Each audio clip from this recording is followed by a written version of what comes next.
This is Daily Blast Live. We're talking about what you're talking about. Get real. No. This Just is stop. a sham. It's finally here. Drum roll. Welcome to DBL. Happy Hump Day, everybody. How we feeling? Hump day. Hump Day. I didn't want to do it. I had to like subdue myself. Mike. I think you bring that up every Wednesday. I do. I need to calm down. I worked with this guy named Mike back in the day, and every single Wednesday, it was like the highlight. I'd walk in, Mike. Mike. Yeah, love that. Like every single time. It doesn't get old. No, not back then, and apparently Not right now. Not right now. I don't know how to let anything die down. That's my main issue in life. I just keep it going. You still do the what? No, I don't do that one. Well, apparently you let some things go. Hey, we all got our vices. That's all right. Speaking of vices, huh? Yeah. More women are coming forward accusing Adam Levine of sending, thank you, Rob, of sending them inappropriate text messages. So Adam has been accused of cheating and sending flirty messages to an Instagram model. He admitted to using poor judgment and crossing the line, but denied having an affair. Meantime, two other women claim Adam sent them flirty messages. When one called him out for being married, Adam allegedly told her it was a bit complicated. Isn't that always a thing? I don't think it's complicated at all. Yeah, Complicated. pretty simple. Get out of We it. can Adam explain and this his in a pregnant half a wife, Beate Prinsloo, were spotted together picking up their children from school. But some stars are speaking out about the scandal because they want their name in the tabloids. Yep. Selling Sunset's Chrishell Stiles took issue with Adam saying that he and his wife will, quote, get through it together. Or she doesn't like that. She tweeted, when apologizing for cheating publicly, I hate when we will get through it together part. Listen, she doesn't like when he says that. I don't understand. She's tweeting. She shouldn't be involved. Keep rolling this. Chrishell said that, and she doesn't like it. Yeah. So Amadali Emily Ratajkowski blasted people online, blaming the other woman Adam's allegedly cheating with. I like videos way better than reading. Watch. Yeah, that was a... men's mistakes, especially when you're talking about 20-something-year-old women dealing with men in positions of power who are twice their age. The power dynamic is so skewed, it's ridiculous. If you're the one in a relationship, you're the one who's obligated to be loyal. So the whole other woman, like, they're to blame, that's bad, and it's literally designed to keep women apart. What about women chiming in on other women's problems and other relationships problems? We'll go back to Adam Levine, but I do want to get there as well.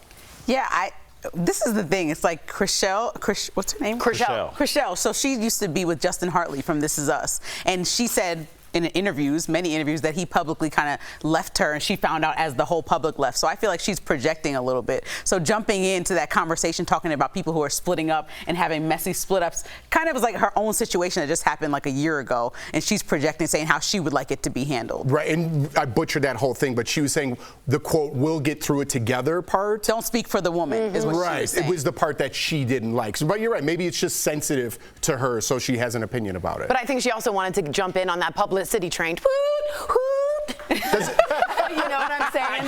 Totally. Does that take some of the credibility out of it and kind of distract from what's actually happened? What was your first question about Chrishell instead of what Adam Levine is doing, which I think it muddies the water. It muddies the water and it dilutes the issue, which is Adam Levine has a serious issue. Whether or not he's having an affair, he clearly is not getting validation from his marriage, from himself, and he's looking elsewhere. That's not cool unless they have an open marriage, and then all for it. But just be clear with your boundaries. In 2009, he was asked in Cosmo about cheating, and he said, I've cheated instinctively. Monogamy is not in our genetic makeup. People cheat. You know what? There's nothing worse than the feeling of doing it. So this has been a thing for him for quite a long time. Yeah, and I feel sorry for him. I mean, there's apparently nothing worse than DMing a 20-year-old model. That's, I'm surprised he's here. I was wondering where you were going with that, because I was like, watch it, buddy. You know, I mean, but there's a bigger dynamic here that, like, no one wants to talk about because it's kind of like how our society is set up. But you go into Hooters, what's the dynamic? Young girls,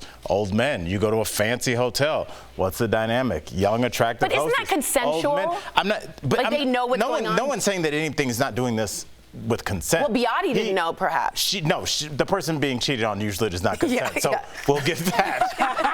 But we're going to explain everything. What a groundbreaking show. But I do think that, there has always been, Jeff and I watched that Playboy documentary, and it was not 10 years ago, it was very normal to have a 74-year-old man with 11, 21-year-old girlfriends kissing them in the mouth on E. And that was normal. We are all used to this. So like when we see it, we're all like, I can't believe a 45-year-old man and a model. It's like, that's all I can believe is that this happened. Well, I think there are certainly power dynamics with one of them being 19 when they interacted and one being 40 or and something like that. And a superstar. Right, and a superstar celebrity. But I also think at 18 and 19, I want to say that I comfortably can stand firmly saying that I would that I would not date a married man. That would not make me comfortable. I learned better than that from 1 to 18 from my parents. And so that's kind of like, it's up to you to make that decision to go into that relationship. And yes, she does not owe his wife anything. So only person who needs to talk to his wife is Adam Levine.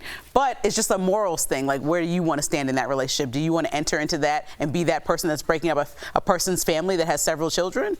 Or do you want to be stupid and use a DM instead of using a payphone, wanting to call home, That's the Adam Levine song. We talked about that, and that was it. We told you already that we didn't understand what that song was. Or he could just get a second phone. I'm sure he's got. It's just weird that he left such a clear path, too. Right. Electronically. Well, people don't think they're going to get caught. I'm sure he thought his DMs were so slick. How stupid But she was like, well, you might have deleted them, but I still have them here, buddy. Yeah, I mean, we always talk about leverage, and once he sends that DM, especially to multiple young women, he has given away his leverage in the relationship, and now the fact that he's the more famous one makes him at a disadvantage because now all it takes is a green screen on TikTok and your career and your marriage is possibly over.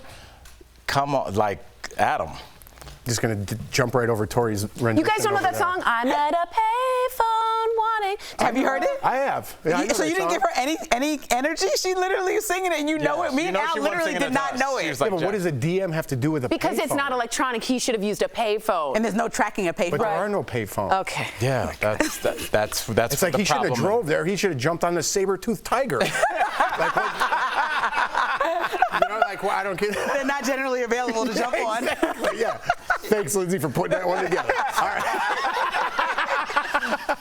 All right, was this really the most shocking Bachelorette finale ever? While one of the two Bachelorettes got happily engaged, the other one got cheated on. Seems to be a theme today. So Rachel's last man standing, Tino, got down on one knee and proposed, but the happiness was short-lived. After the show, Tino confessed to kissing another woman. Here's how it went down. Let's watch. Rachel, I do love you. And that's why I had to tell you.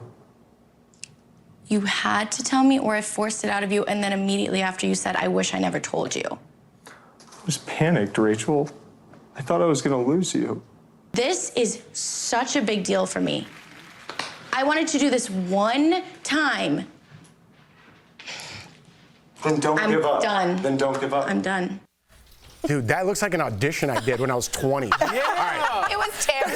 There were literally no tears. No, he was like, and scene. My name's Tino Johnson, and I'm 5'9". All right, whatever. In true Bachelor fashion, during the live show, Rachel's first runner-up, Avon, am I saying that right, showed up and asked her out on a date right in front of Tino. Go Avon! Tino. I'm on Tino's side. Look at her eyes, the way she's looking at Avon. I would be worried if I was Tino. Okay, so this guy kissed another woman after the show, but he met the other woman apparently before the show, but then saw her out at a bar, made out with her even though they were engaged. Well, listen, can you let that slide when you just made out with 30 other dudes right before that happened? Say a little roll tape, huh? You know what I mean? Yeah. Like, listen, I kissed one girl at a bar, I was drunk, we're still getting engaged. You kissed the whole cast. But that's part of the. Oh my God. That was okay. That was part of the rules. I know, but that's a good excuse for Tino. Tino. He should have went there. He's setting himself up for failure. He should have just, like you said, if he wanted to just let that one go, he should have just let it go and kept it moving. Nobody needed to give that random information. But what if it came out like Adam Levine after? That's where you get in trouble. Maybe he should decide what type of relationship, again, that he wants to be in. They should have a conversation about what they're doing here. Are we kissing other men and women? Is that what we're doing? Okay. Are we not doing that? All right, let's not get married yet then. We're not ready. Right. Tino is a moron. Tino's a moron. You're coming out on The Bachelor, one of the biggest shows on TV, and you're making out at a bar? That's what I was thinking. Tino. I was shocked by this, and like when I look at this, first of all, the guy Avon that showed up, I think he's still walking to the stage. That's how slow he got up there.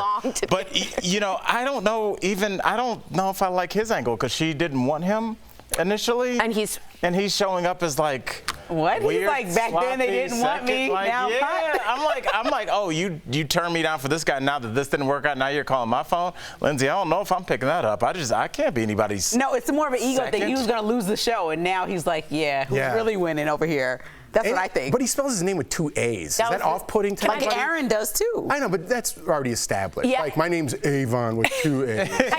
All right, Avon. I'm gonna go check out Tino over here.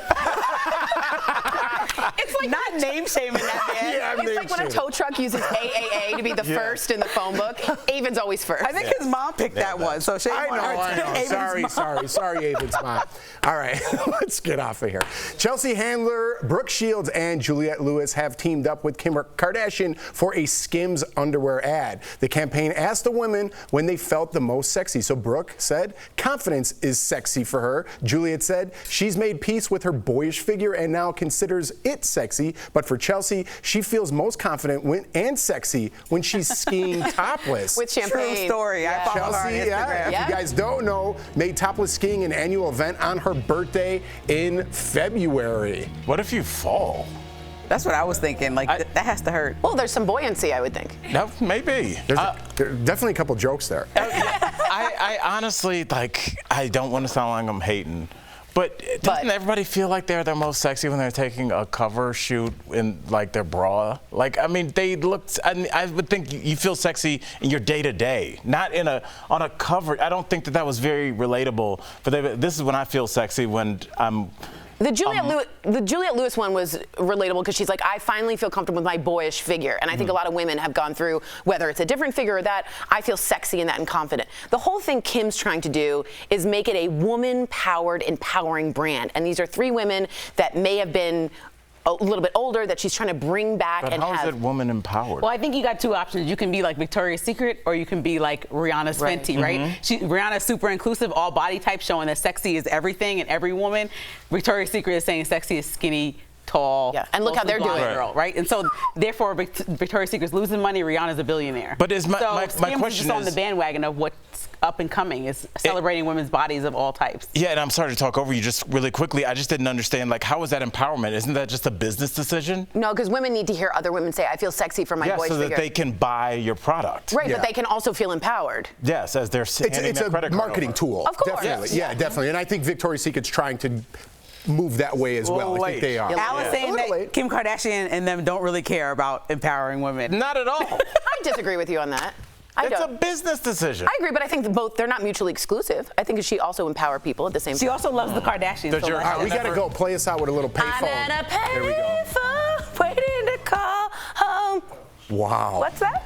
You might be going home permanently. Coming up on DBL, our interview with the fabulous Sheryl Lee Ralph. What was she feeling during that iconic Emmy win? And actress Sandra Oh was spotted at the Queen's funeral. Does she have any ties to the royal family? Tori is breaking it down, not singing, in her next segment called Actually.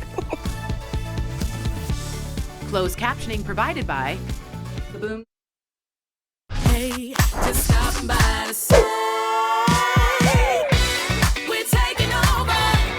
We're made of this. We're taking over. You know what time it is. We're taking over.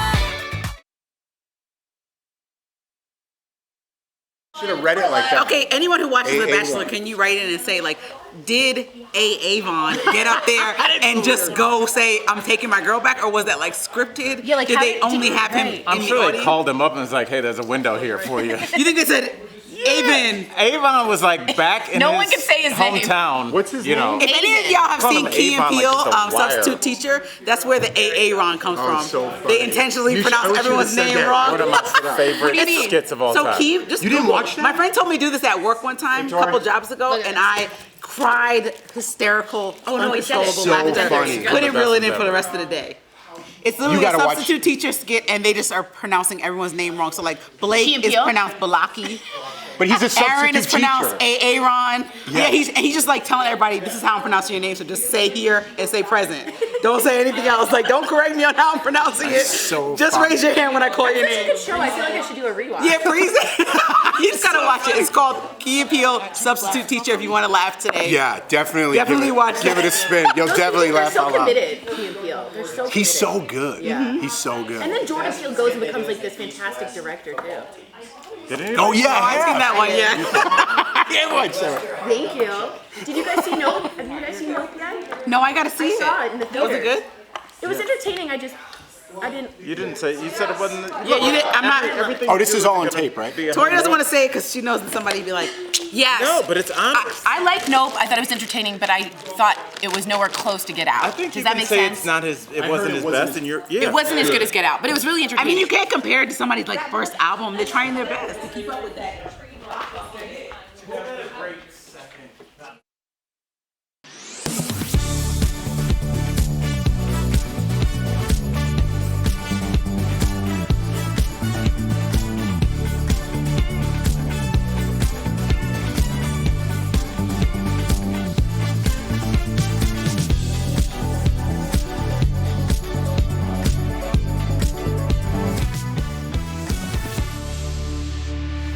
Welcome back. Planet Gossip is abuzz with rumors, but actually, I have a question. Are any of them true?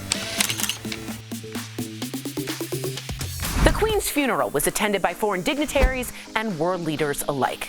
But hold up, who's that? The eagle-eyed among you might be saying, oh, is that Killing Eve and Grey's Anatomy actress Sandra Oh? And you'd be right. But why is an actress attending the Queen's funeral? Was she like besties with Lilibet the Queen? First off, wouldn't that be so random and rad? And second off, no. Actually, Sandra was born in Canada, and she was part of the Canadian delegation in the funeral, and not just because she's a popular actress. She was actually appointed as an officer to the Order of Canada, which sounds like an awesome secret society. This is the country's second highest civilian honor and was created by the Queen herself in 1967 to honor people who have had outstanding achievements to the nation. So, okay, Miss O, we bow down. Let's be honest.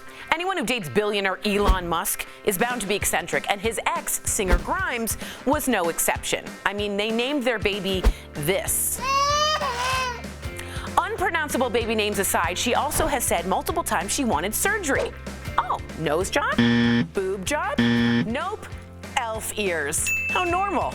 Grimes even broke the internet with this picture, tweeting that she had, quote, done something crazy. So has Grimes gone under the knife for elf ears? Actually, it certainly looks that way. Now, there's no way to know, not until she removes the bandages and lets loose that pointy-eared pride, but it looks like it might be true. That's all for this week. We'll be right back. Suffer from pain? It's the latest trend going around social media, people cooking their chicken in cough or cold medicine. Videos on TikTok show people doing it. They're calling it sleepy chicken or NyQuil chicken. So is it safe to cook chicken with NyQuil? Let's verify. Now, I consider myself a good cook and can tell you this isn't a good idea, but we went to the experts to get you answers. Our sources, family physician Dr. Carla Robinson and the Mayo Clinic. These cold medications have many ingredients mixed in there, and so it's really hard to say what happens to the chemical composition of these medications once they are boiled. One of these three active ingredients in NyQuil is a sedating antihistamine. According to the Mayo Clinic, that can cause drowsiness.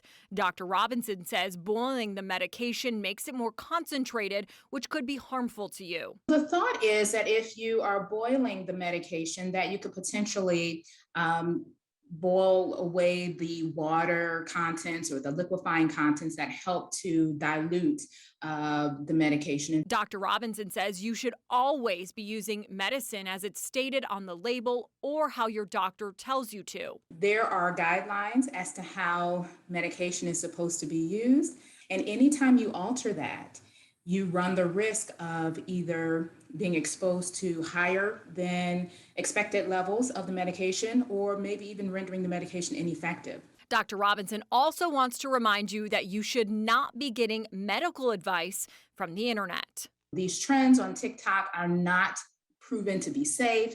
They are not proven therapies for sickness, for, a replacement for medication or anything like that. So we can verify that no, it is not safe to cook chicken or any other food for that matter with NyQuil or any other cold or cough medicine. With your Verify, I'm Sheryl Lee Ralph is a Tony-nominated dream girl and now an Emmy Award-winning actor starring in the hit show Abbott Elementary. Season 2 premieres tonight, and earlier she made time for us to celebrate her big Emmy win. Take a look. Sheryl!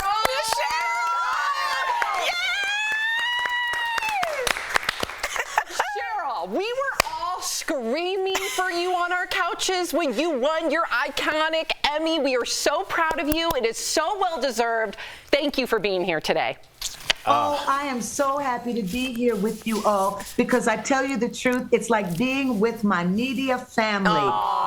When there were times when I thought, okay, what am I going to do? There was always you all to talk with, and we made such great magic together. I could not miss celebrating with you all. How did you prepare for that moving Emmy speech? I am a woman, I am an artist, and I know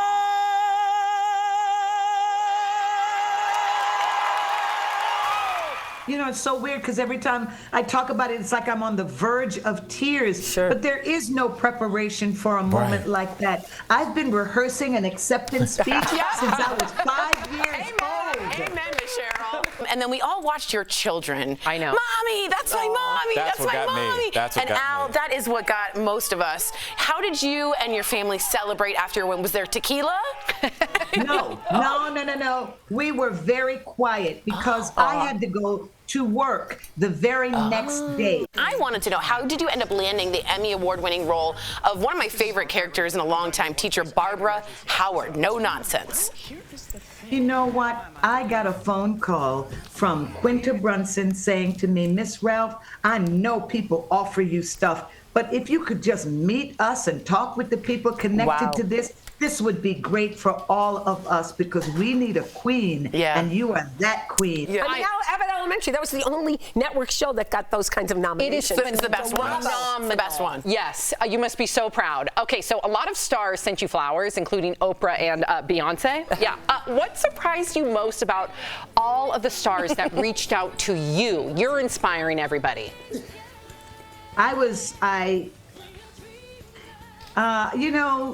When I was younger, there was an acceptance speech by an actress that I really loved, and her name was Sally Field. And she said, you like me. You really like me. And as a kid, I didn't get that. But I was so happy that my social currency was so deep, and I was able to see it come through my door, literally and figuratively. I had no idea that some floral arrangements could be so amazing. You see Beyonce's flowers right there? Those flowers refuse to die. They're just living and beautiful and fresh like they came in 4 days ago. I'm like, oh my God. Oh my gosh. Well, we are so happy for you, and I think everyone is because it's just so well deserved. We'll be right back. Promotional consideration is brought to you by The rates of violent crime against LGBTQ+ people are significantly higher than those who identify as straight, according to data from the National Crime Victimization Survey collected between 2017 and 2020. Two high-profile cases involving LGBTQ victims include the 2015 murder of Daniel Spencer, a gay man in Austin, Texas, and Nikki Kuhnhausen, a trans teen who was killed in Washington state in 2019.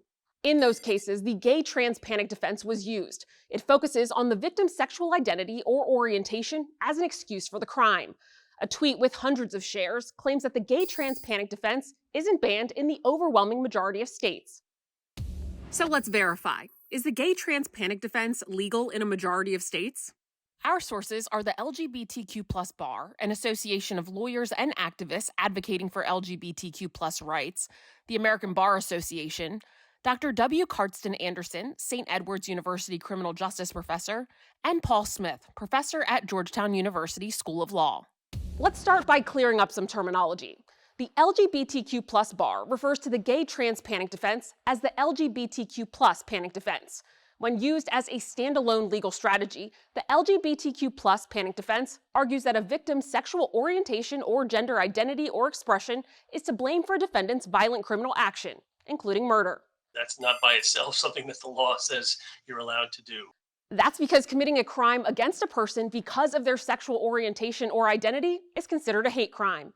But what defense attorneys in some states can do is use a different defense, for example, provocation or self-defense, and argue that the victim's gender identity or sexual orientation is a reason why their client committed the crime. This is how the LGBTQ+ panic defense is primarily used in court.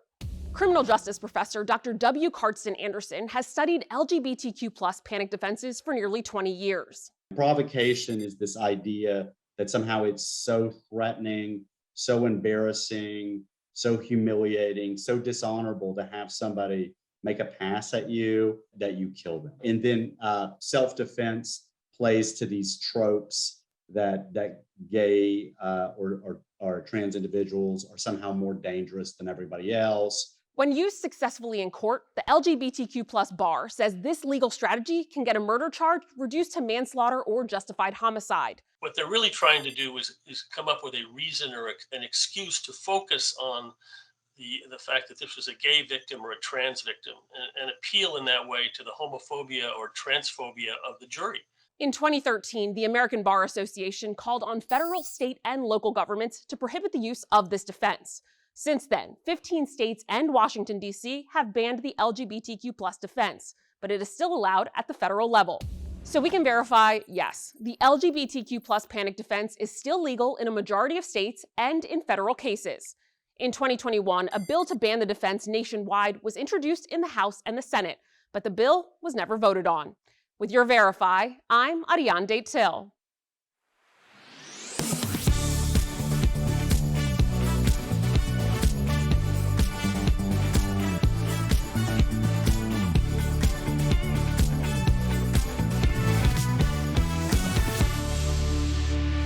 Fall is in the air, and to protect your vehicle, you'll want to prepare it for the cold weather. That's today's Auto Alert, sponsored by Ox Car Care. So after checking the obvious, like your oil, fluid levels, and tire tread and brakes, you'll also want to make sure to stock up with gloves, a blanket, ice scraper, first aid kit, jumper cables, a flashlight, all of them. Good idea. In an emergency, you don't want to be stranded without them. Ox Car Care is dedicated to providing you with an amazing auto protection plan experience that works with your budget. If you're looking for better car care, give them a call today at 1-800-690-7547. And quickly before we go, Tori, we have a little rendition of Maroon 5's song, Payphone. A better version? Here's what it sounds like.